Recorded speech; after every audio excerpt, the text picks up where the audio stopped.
Hello, everyone, and welcome to episode 2 of the Home of the Canes podcast. I am your host, Jack Horowitz, alongside Brad Tejeda today. We're going to be talking about the past week's commitments and just different news about the Miami Hurricanes football team. So, starting off, last week we got Kevin Riley. With Kevin Riley, he's like around 5'11, 280. I compared him to Duke Johnson and Clinton Portis, obviously big guys. Who would you compare him to in that sense with that build? Yeah, man. First and foremost, Jack, thank you for having me on your show, man. It's an honor to be on. First and foremost, Kevin Riley, Alabama guy, right? This is a guy from Alabama's backyard. As we know, Alabama is one of the best programs in the nation. So being able to pull someone out of their backyard is a great thing for Miami. If I had to compare him to somebody in a Hurricane uniform, I would probably say Lamar Miller. I think this is a guy that is very patient when he sees the hole, and once he sees the hole, he gets a quick burst and he's gone for the distance. Another guy I would probably compare him to is a Bijan Robinson from Texas that recently got drafted in the NFL, and also Le'Veon Bell. So just Mhm. the type of running backs to compare him to. I thought Kevin Riley was a great addition to this class, and he was the number one prospect on our board, even though we had Garrett Gibson in there as well. It seemed like Kevin Riley was the number one guy they wanted. Yeah, for sure. And I saw that on three, maybe. I think ranked him as the fourth best back in the class. So that's a huge addition to the team.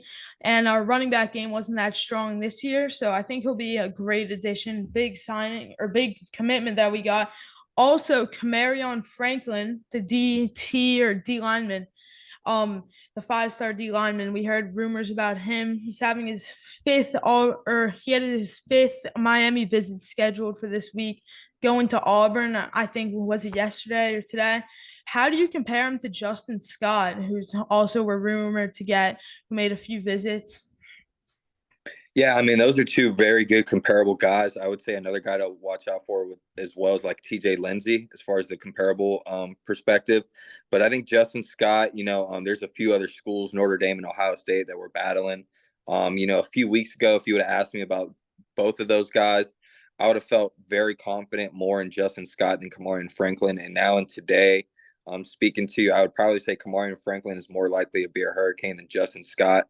There's a few things going on behind the scenes that I think there's some other schools that are really giving Justin Scott some opportunity to think about. But Kamarion Franklin, like you mentioned, his fifth visit being on campus, coming here for the barbecue that they're going to have here shortly with a bunch of recruits.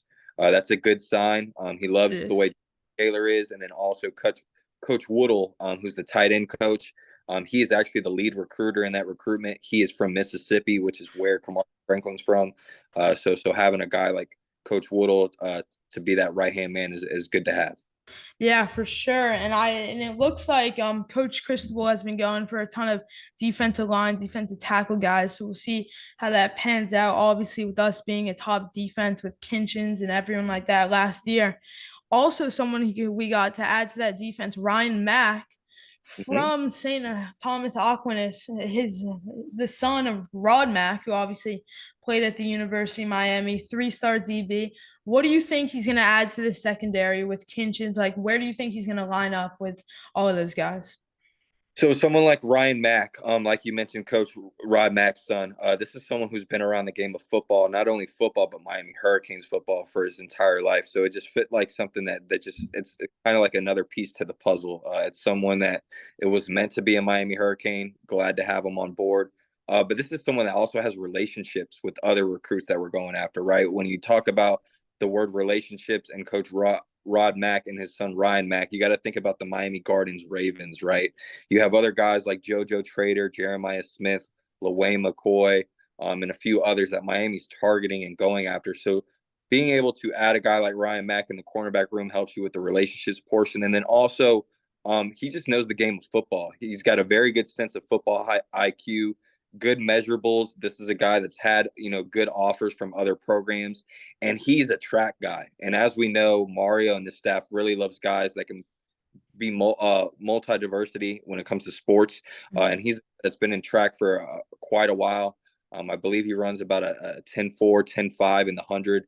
So having that speed and the measurables and the length that he has in the cornerback room is going to be great to add. It is. And I saw like a few years ago, he was great at the Under Armour camp. And then recently at the Legends camp, he really stood out and like really made his decision there. Another guy who we were advancing towards was Artavius Jones from the Panhandle of Florida. Definitely like a bull runner type of guy, like 280 to 90 pounds. He kind of remind me of not his build, but kind of the way Aaron Donald plays. Do you have anyone to compare him to in the NFL? As far as the NFL, I can't think of someone off the top of my head. Especially with high school recruits, I don't like to project them too much in the NFL. I try to compare him more of a college guy, just because that projection level is a big gap. Yeah, But if I had to compare him to a Miami Hurricane, I would say more of someone like a Norton or a McIntosh, so to yeah, for speak. sure. High engine, someone that could be a nose plugger guy. I really want to see what Ahmad Moten does this year. He's someone that I think would be like similar to what we would use with Artavius Jones. But I like where we stand with Artavius Jones. He's one of the top defensive linemen that I know personally the staff has on their board.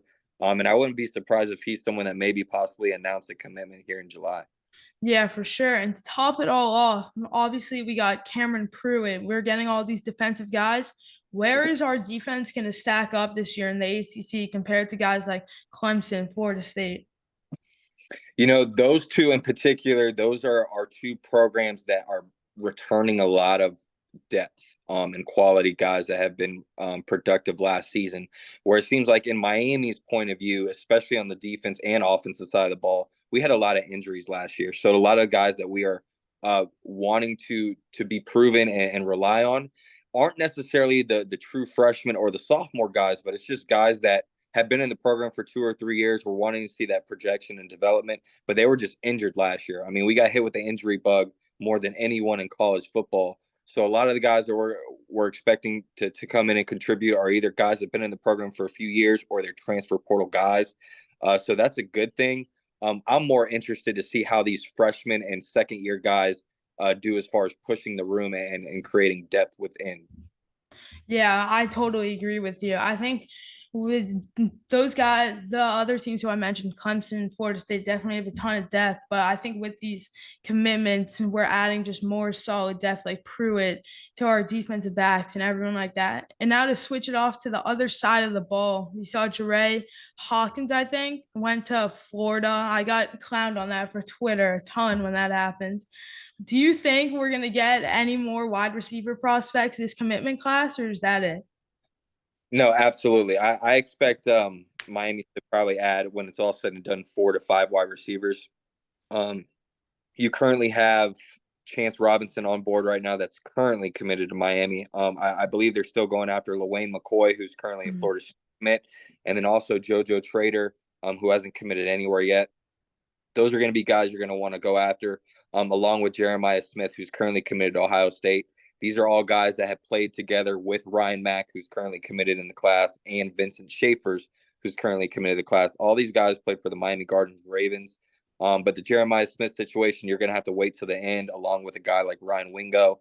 But I think if you could lock down JoJo Trader and LaWayne McCoy and have 3 guys and Chance Robinson and the 2 I just mentioned, those are 3 guys you're going to want to build the foundation on moving forward, and then you kind of play by the time and see how we do during the football season and go from there. Yeah, for sure. I definitely really like JoJo. I think he'd be a great fit to the University of Miami. So with that, I think we're gonna wrap it up. Thanks for coming on the show today. We'll see you guys next Sunday on the Home of the Canes YouTube channel. Thank you, Brad. Anytime, man. Thank you for having me.